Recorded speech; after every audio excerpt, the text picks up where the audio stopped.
It's long been taught that rheumatoid arthritis gets better in pregnancy and worsens after delivery.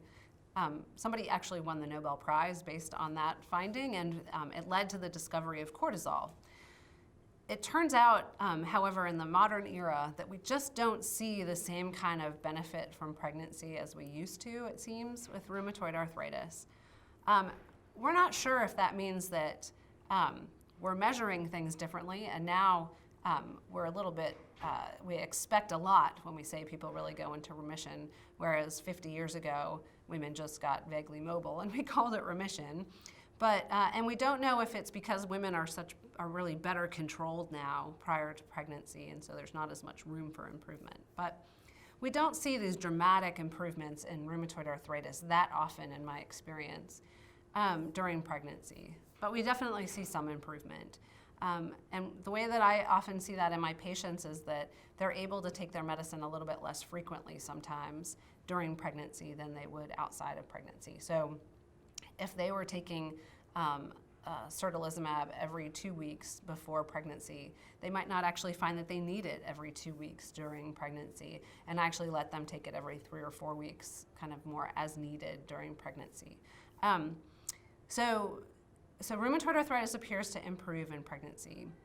Psoriatic arthritis and ankylosing spondylitis, however, really don't seem to improve nearly as much as rheumatoid arthritis does in pregnancy. And many women will continue to have ongoing inflammation in their joints, and sometimes even worsen if drugs have been stopped for pregnancy.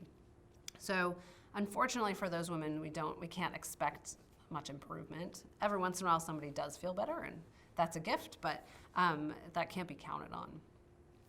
After delivery, women with rheumatoid arthritis, particularly the ones that felt great while pregnant, will tend to have flares, and we'll actually see flares in up to 75% of patients in studies from about 10 to 15 years ago.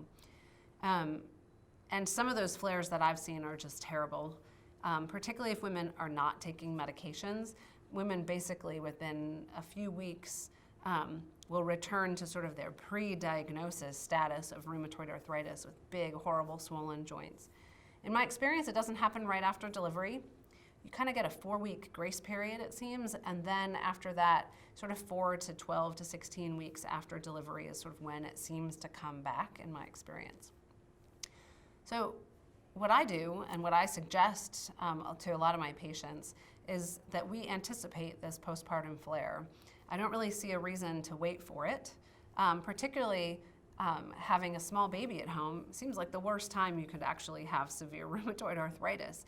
So I usually have patients start their medications back very soon after delivery, like when they get home from the hospital, sort of timing, so that way they've had at least a month of drug again before they actually start into the risk of flare. And with that, I see a lot less flare. My flare rate is much lower than 75% because of that.